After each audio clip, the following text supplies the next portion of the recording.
Hey, hey, hey, we are at the Forest Ranch Coldwell Banker West office on a Monday, and there is no rain. It is cloudy and even a little sunny, but we are going to be doing a trust and estates little workshop with attorney Mary Naimish, and she's phenomenal. Philip Frederickson is going to talk to you a little bit about why you should have a trust and a will and all that jazz. Well, wills, trusts, and estates, if you want any control over where your assets go afterwards, you need one or more of those items. We'll be talking about all those reasons why, who needs one, who doesn't tonight. Most people do, not necessarily a trust, but usually if you own any real estate for sure. And to make it a little more fun, we're going to serve a little wine, a little bubble water, and some charcuterie. So tell some of the horror stories of what happens if somebody doesn't have their ducks in a row. And it's one of those topics people don't want to talk about. Like, who wants to talk about what if they die? Yeah. But if you die and your family's grieving the loss of you, the last thing you want them to have is a bunch of red tape. Yeah, I mean, you end up in court. I mean, just to sell the family home, if you don't have it in a trust and it goes into probate.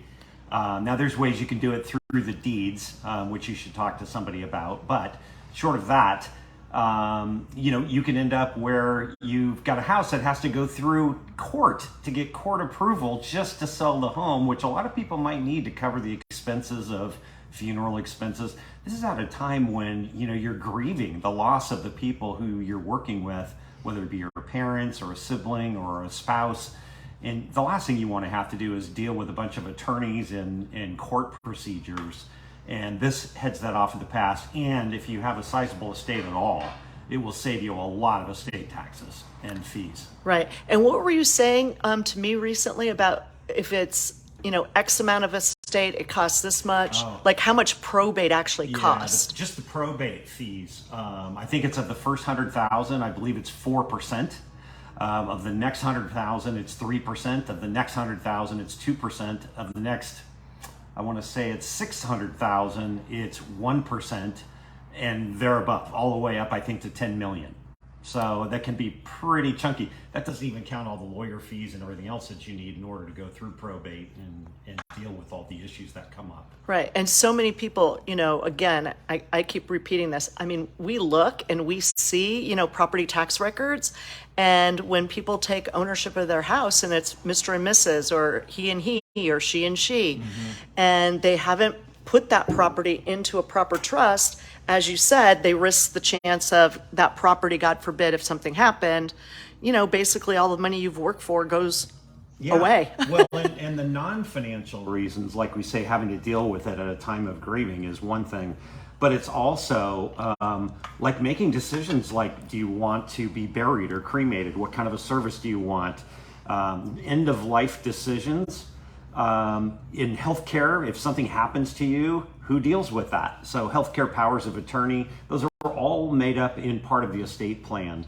And even if you feel like you don't have enough assets to worry about it, you should still have a will so you can say where the money goes. And you need those healthcare powers of an attorney to deal with those kind of end-of-life decisions. And if you want to say what happens to you, then you better put it down in writing. So at around 6:40, we're going to go live. So if you want to tune in, come on back around 6:40 in California time. And Mary Naimish and her team will be here. And they will share some really insightful information. We were just talking to somebody in our company who handles our files and paperwork, and she mentioned how many times she personally has had a transaction where one of the heirs, siblings or children of a deceased parent were trying to sell a home, and all of a sudden the brakes get put on it because they realize they don't own it. And now it has to go to probate, and it can take like over a year. So now they just sit there and can't sell their property. Yeah. So I think that the version tonight, if you want to tune in, it's going to be like the Cliff Note version. It's going to be a broad overview of why and why not having an estate plan.